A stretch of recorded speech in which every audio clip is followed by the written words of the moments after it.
ini bagaimana mengatasi kendala-kendala komunikasi ini khususnya di dalam keluarga. Tentu yang kita harapkan kan agar komunikasi kita bisa menjadi baik sehingga kendala-kendala itu bisa kita apa istilahnya kalau dihilangkan mungkin tidak bisa ya atau dikurangi gitu ya.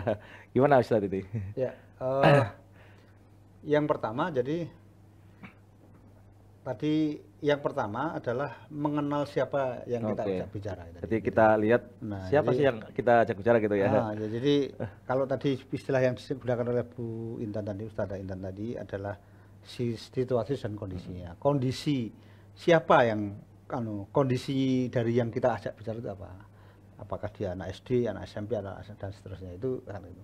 Kalaupun anak SD juga nanti bertingkat-tingkat bacaannya apa dan sebagainya. Itu teorinya begitu kira-kira. Tapi dalam konteks di rumah kan kondisi anak, kondisi keluarga itu kan sebenarnya sudah kita kenal gitu. Istri kita itu kalau sudah misalnya pegang sapu itu ya nggak usah diajak diskusi, nanti kalau diajak diskusi nanti malah tiba-tiba melempar sapunya ini misalnya gitu. Itu kondisi-kondisi kayak gitu itu sudah kita pahami. Jadi kira-kira kalau misalnya sudah kelihatannya kondisinya nggak ideal untuk kita ajak komunikasi ya kita ajak komunikasi yang lain lah. Ayo kita healing atau kemudian kita touring. Jadi jalan-jalan kemana naik motor gitu kan ya kadang-kadang. Ayo kemana? Ya jalan-jalan lah kemana gitu. Kita cari pasar-pasar di desa yang sambil jalan-jalan di desa gitu. Atau misalnya kuliner, kuliner ayo gitu. Wah di sana gitu ya ada lotek enak, ada lotek enak, makanan yang low teknologi, lotek. Ada kemudian wah di sana ada ya kuliner yang bisa kita cari. Nah itu kondisi. Kemudian yang kedua situasi. Kadang-kala kemudian kan kita menyampaikan sesuatu dalam situasi yang tidak tepat. Misalnya kemudian dalam situasi yang sedang serius membahas apa, tiba-tiba kemudian kita ngomong sesuatu yang memang mungkin tidak tepat. Nah itu harus dipahami juga gitu. Nah di luar situasi dan kondisi itu, yang paling penting adalah bagaimana kemudian kita memahami simbol-simbol, karena kita bicara tentang pertukaran pesan ya, simbol-simbol apa yang bisa kita gunakan, kita memperkaya simbol ya kalau dalam bahasa itu memperkaya kosakata gitu. Jadi memperkaya simbol-simbol yang bisa dipahami gitu. Karena sebenarnya komunikasi nggak selalu dengan lisan gitu.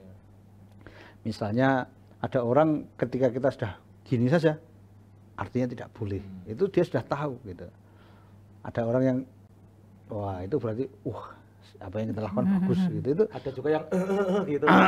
itu nggak boleh dilakukan gitu kan ya gitu. Itu nggak boleh berlanjut itu kan gitu.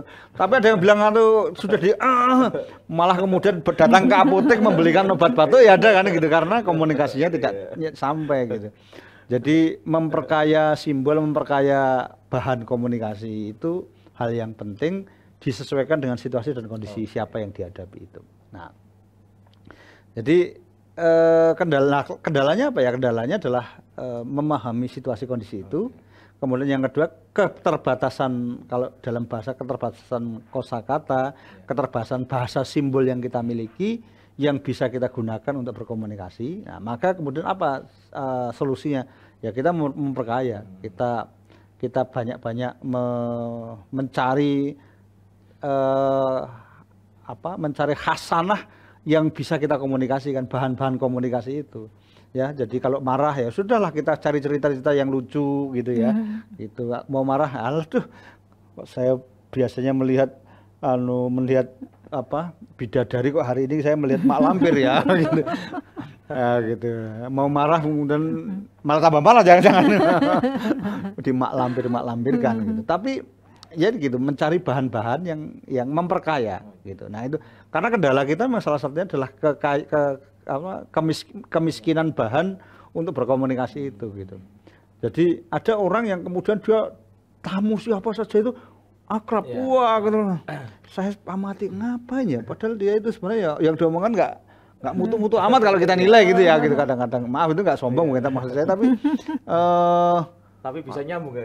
Iya, dengan siapapun tuh bisa nyambung gitu dengan orang yang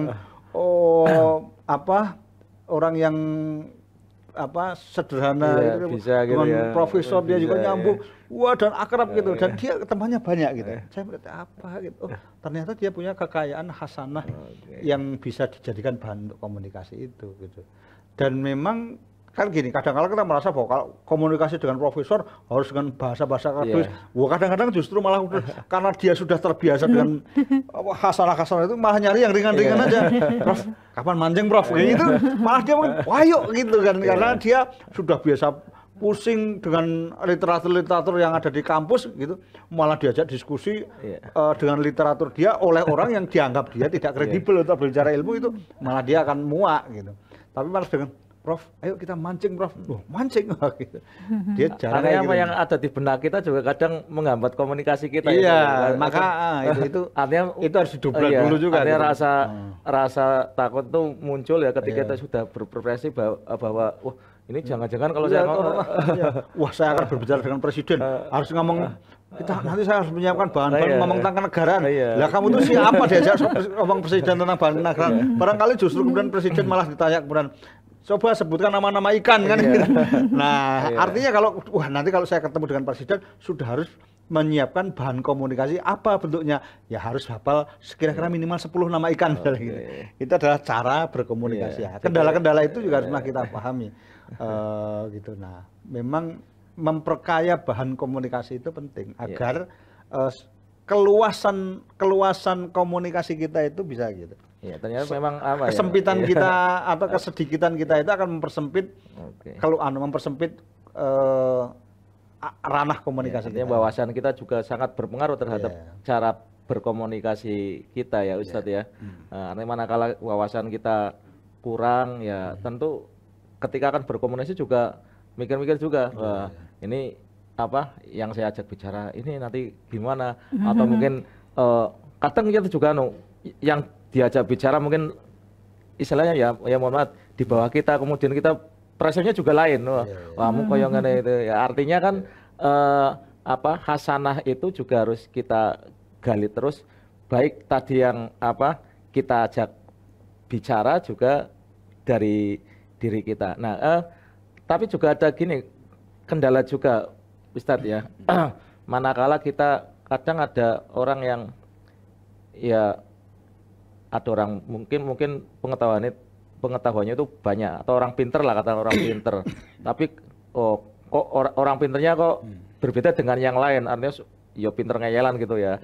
Nah ini menghadapi orang yang seperti ini komunikasi kita itu sebaiknya gimana Ustaz? Karena ini juga kendala lah. Kita ngomong gini terus nggak mau ngalah. Ya kan kalau kita punya bahan orang dengan seperti itu kan juga ya kita malah kita puas-puaskan aja dia suruh ngeyel terus gitu kan. Kan kalau dia senangnya ngeyel loh.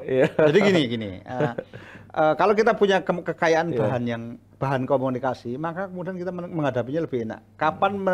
Kapan mengeluarkan peluru pistol, kapan ibaratnya mengeluarkan bom atom, kalau kita itu punya semua senjata itu bisa kita atur gitu. Jadi kalau memang orangnya begitu, ya gimana kemudian kita menyampaikan sesuatu yang memang dia mau. Jadi gini, pesan itu ada yang benar dan ada yang tidak benar. Ya, dari satu sisi penasaran itu ada yang benar dan tidak benar. Tapi tidak semua orang itu siap untuk menerima berita yang benar. Nah, gitu ya. Jadi berita itu atau pesan itu ada yang faktual dan ada yang tidak faktual. Nah, tetapi tidak semua. Yang baik kan sebenarnya yang faktual kan. Nyatanya ya begitu. Ya melarat ya diomongnya melarat. Wong jelas melarat kok donane kowe sugih banget. Ya itu bisa jadi kenyek, tapi tidak semua orang siap untuk disebut dia itu miskin. Nah, misalnya gitu. Nah, maka ada berita yang faktual dan tidak faktual, tapi ada berita yang kemudian siap orang itu berita yang dimaui dan tidak dimaui. Nah, bagaimana kemudian kita mengemas yang tidak dimaui itu sehingga kemudian tidak terjadi resisten dan kemudian juga yang yang dimaui pun juga tidak membuat dia tinggi hati dan sebagainya. Yes. Di samping kemudian bagaimana tetap bisa dipahami, karena walaupun bahasa sebaik apapun kalau dia nggak paham ya apa artinya gitu. Artinya Kira-kira gitu. harus saling memahami. Ya, Ya, itulah jadi- komunikasi. Jadi intinya situasi kondisi dan kemiskinan bahan itu kendala-kendala komunikasi. Itu yang akan menjadi kendala Ya. komunikasi.